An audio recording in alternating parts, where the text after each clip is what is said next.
The Kings, man. The Kings. Last time we were talking week ago today, the Kings were on a 3-game losing streak, right? A week later, they're on a 3-game winning streak and playing some of their best defense of the year. That beam is getting lit, I guess 3 nights in a row. But, tough stretch ahead now.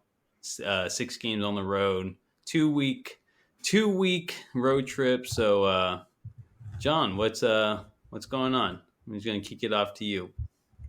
Well, I think the most important thing to take away, of course, winning 3 games before a tough road trip is a big deal. But I think we need to spend a good deal of time talking about this defense because it's incredible. If just for reference, in their first 15 games, the defensive rating of this team was 114.9. Right now, as it stands, it's 112 even. And in their last 7 games in particular, it's 106.1. Isn't that fucking incredible? Dude, yeah, I think in their last 7, I think they're the 3rd or 4th best defensive team in the NBA, which is incredible because it just is. I mean, the Kings needed to play defense, right? That was really their one weakness. I mean, not their one, but the biggest hole in this team's success, and they're playing it at a high level right now. Everything just seems to be clicking, and it's. I mean, we're on a 3-game winning streak for a reason, right? Yeah, I mean, this offense, as you're alluding to there, could score with anybody. Exactly. Multiple players have said that. It was even like that late last year after they got Sabonis.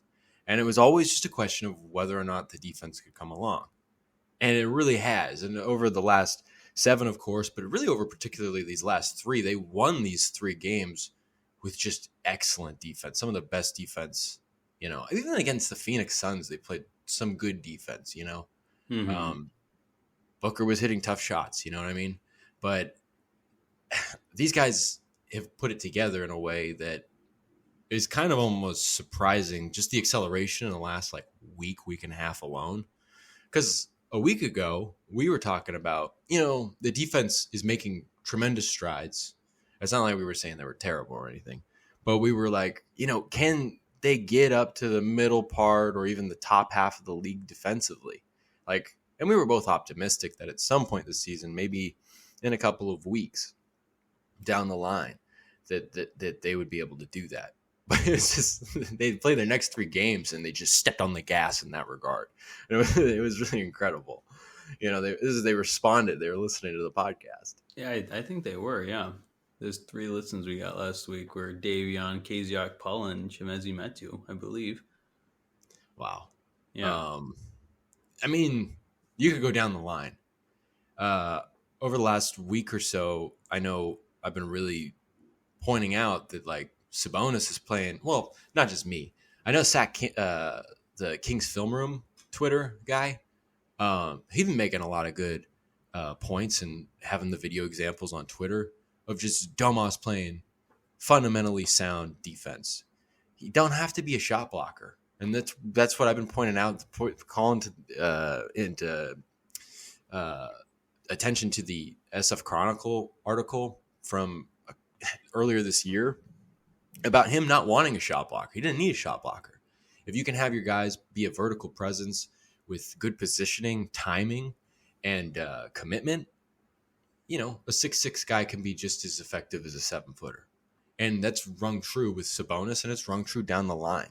One of the things that you've seen in the last 3 games in particular, or last 4, because one of the prime examples of this happened in the Suns game, and Brendan Nunes pointed this out in a post-game press conference with Mike Brown, I think against the Pacers after that win. He asked,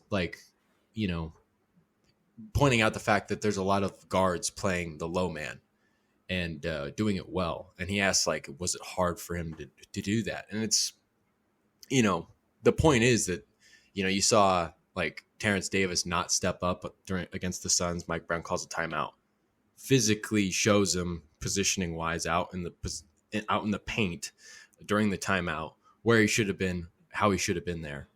And then like 2 minutes later in the game, he gets a charge. He draws a charge, defending the rim and defending the lane.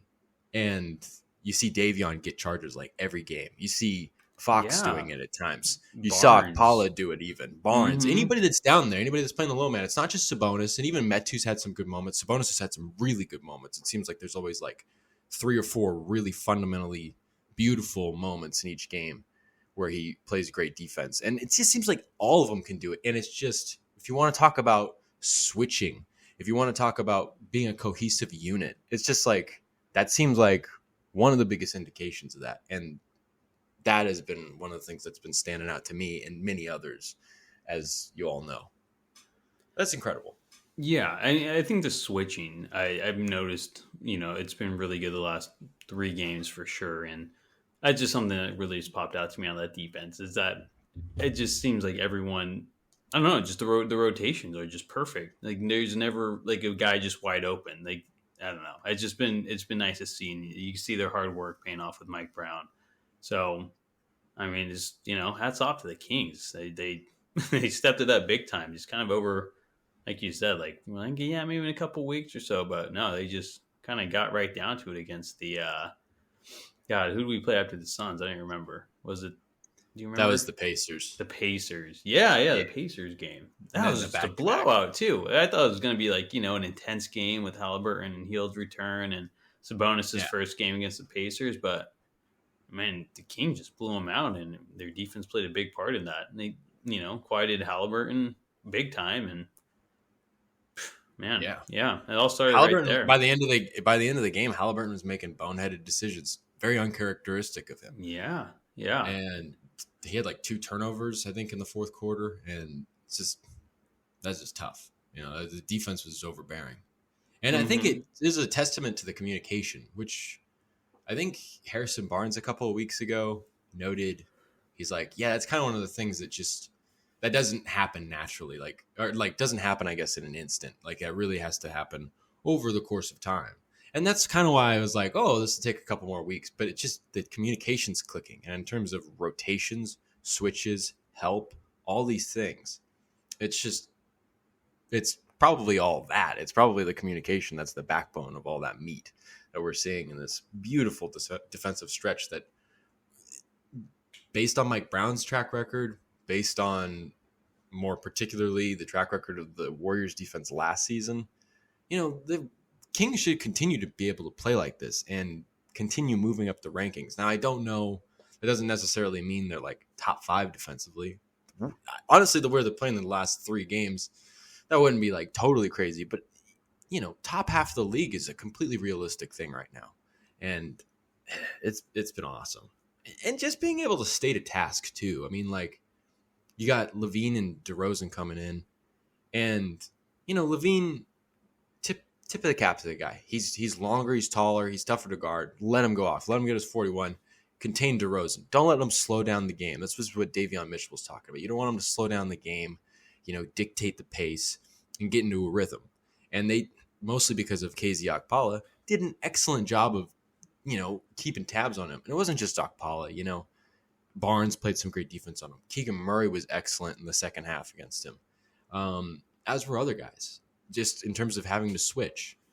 And there's just all sorts of things that you could say about this defense. It's just been terrific. And the head of the snake, it's Davion off the bench, but it's still the head of the snake and the guy that's been playing great defense despite all the offensive struggles and the dealing with the bug and maybe some soreness or whatever. De'Aaron Fox has been playing terrific defense, totally engaged, 24/7 over there, making plays, picking pockets. I mean, he's been awesome there. Yeah, he's been great. That was a part of his game, and he really needed to step up if he wanted to take that next step to that elite level, that all-star level. And yeah, like he hasn't really been doing it on offense the last couple of games. He says he has a bug. I know, there's been a bug going around my friends and family, so it doesn't really surprise me that. Have you been hanging out with the Kings in the Kings locker room? Did you get Trey Lyles and De'Aaron Fox sick? Dude, I can't say. They signed me to a G League contract. Anjali Ranadive signed me. That was her first big that was her first big signing. But fortunately for Tony, he likes her music, so that worked out. She's great. But yeah, so he's been kind of sick the last, it seems, 5 games, because he has not looked good, really.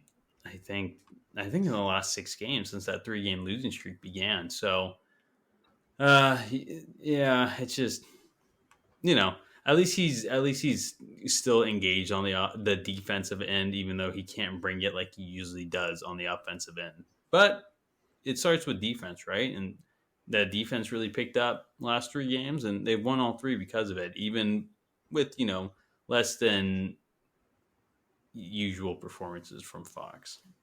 It's interesting because in one way, if you really want to take a positive light on this in terms of Fox, it's interesting because when you're talking about, okay, this team could score with anybody, and that's how they won games, not necessarily their defense in their first 15 games or so. And it's like Fox was killing it, like scoring wise, nonstop. And then basically, since the Atlanta game, he's only gotten to 20 points once, and that was against Boston, and he only got 20. Since then, it's been under 20. And yet, it just seems like in that stretch, the defense took a turn, and he continues to kind of, like Mike Brown said it after the Bulls game, Fox on that end of the floor has been so terrific, and he's setting the tone. And you can see it.